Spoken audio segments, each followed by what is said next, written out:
వైపు నుంచి ప్రణాళికలు ఉన్నాయి. వాళ్ళందరికీ కూడా ఇలాంటి వ్యాపార కేంద్రాలు ఉంటే రైతులు పెంచే మొక్కల్ని కొనుగోలు చేయడానికి అవకాశం ఉంటుంది. 1,000,000 మొక్కల్ని తెలంగాణ రాష్ట్ర ప్రభుత్వం పెట్టాలంటే ఎక్కడో ఒకడ గ్రామాల దగ్గర ఆ మొక్కలను పెంపడానికి క్షేత్రాలు ఇస్తున్నాం. కానీ 6 నెలలు సంవత్సరమే పెంచితే అవి మేము నాటినప్పుడు 20-30% కంటే ఎక్కువ బ్రతకడం లేదు. అందుకే రాబోయే రోజుల్లో మా మంత్రి గారికి సూచన చేస్తున్నా, అదేవిధంగా ఫారెస్ట్ మినిస్టర్ గారికి కూడా నేను ఆదేశాలు ఇస్తా. 2-3 సంవత్సరాలు పెంచిన మొక్కల్ని తీసుకెళ్ళి నాటితే మొక్కలు బతకడానికి ఎక్కువ అవకాశం ఉంటుంది. కానీ మరి రైతు 2-3 సంవత్సరాల ఆదాయం లేకుండా ఉండాలి అని అంటే రైతు బ్రతకం కూడా కష్టమవుతుంది.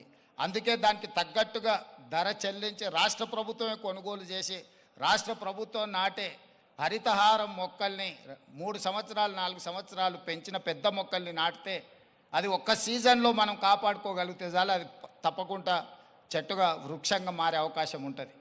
అందుకే రాబోయే రోజుల్లో ప్రభుత్వం యొక్క విధి విధానాలను చర్చించుకొని వాటిని సవరించుకొని తెలంగాణ రాష్ట్రాన్ని ఒక ప్రకృతి వనంగా మార్చాలని. అక్కడ రామయ్య గారు ఉన్నారు, ఒక సామాన్యమైన రైతు.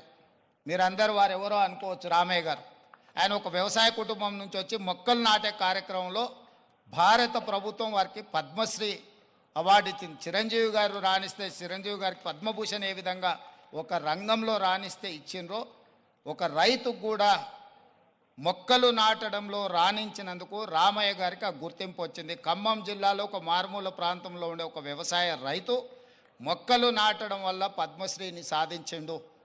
అంటే ఒక కమిట్మెంట్, డెడికేషన్ ఉంటే ఈ ప్రభుత్వాలు గుర్తిస్తాయి, ప్రోత్సహిస్తాయి. రామయ్య గారు లాంటి వాళ్ళని మనం ఆదర్శంగా తీసుకోవాలి. అందుకే ఈ మధ్యకాలంలో కేంద్ర ప్రభుత్వాన్ని కలిసినప్పుడు మాకే నాంపే ఎక్ పేట్ అంటే తల్లి పేరు మీద విద్యార్థులందరూ ఒక మొక్కను నాటి దాన్ని సంరక్షించాలనే ఒక విధానాన్ని ముందుకు తీసుకొస్తున్నాము. ప్రతి విద్యార్థి తమ కన్న తల్లి పేరు మీద ఒక మొక్క నాటి ఆ స్కూల్లో ఆ మొక్కను కాపాడితే కొన్ని లక్షలాది కోట్లాది మొక్కల్ని ప్రతి సంవత్సరం మనం పెంచుకుంటూ పోవచ్చు. ఇట్లాంటి వినూత్నమైన కార్యక్రమాలను ప్రభుత్వం తీసుకురావాలనుకుంటుంది. తొందరలోనే ఈ విధి విధానాలతో ముందుకు వస్తాం. ఏది ఏమైనా రామ్దేవ్ గారిని మనస్ఫూర్తిగా అభినందిస్తున్నా.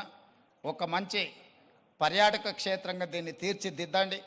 ప్రభుత్వం వైపు నుంచి అవసరమైన సహకారం తప్పకుండా ప్రభుత్వం అందిస్తుంది. మంత్రి జూపల్లి కృష్ణారావు గారు, స్థానిక శాసనసభ్యులు యాదయ్య గారు, మహేందర్ రెడ్డి గారు ఉన్నారు. ఏదైనా స్థానికంగా అంశాలు ఉన్నా కూడా వారు మీకు సంపూర్ణమైన సహకారాన్ని అందిస్తారని తెలియజేస్తూ మీ అందరి దగ్గర సెలవు తీసుకుంటున్నారు. ధన్యవాదాలు మిత్రులారా.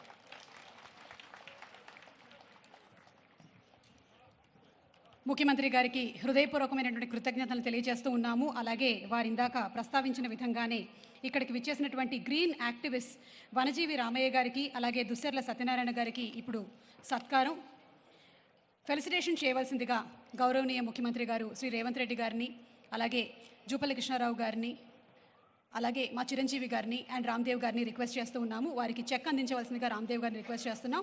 ముందుగా వనజీవి రామయ్య గారికి ఫెలిసిటేషన్. ఆయన వనజీవి రామయ్య కాదు, ధన్యజీవి రామయ్య, భారతమాత కడుపున పుట్టినటువంటి పద్మశ్రీ రామయ్య గారు. రామయ్య గారు ప్రకృతే మన పంచప్రాణము, ప్రకృతే మన హరితహారము, ప్రకృతిని కాపాడితేనే మనకి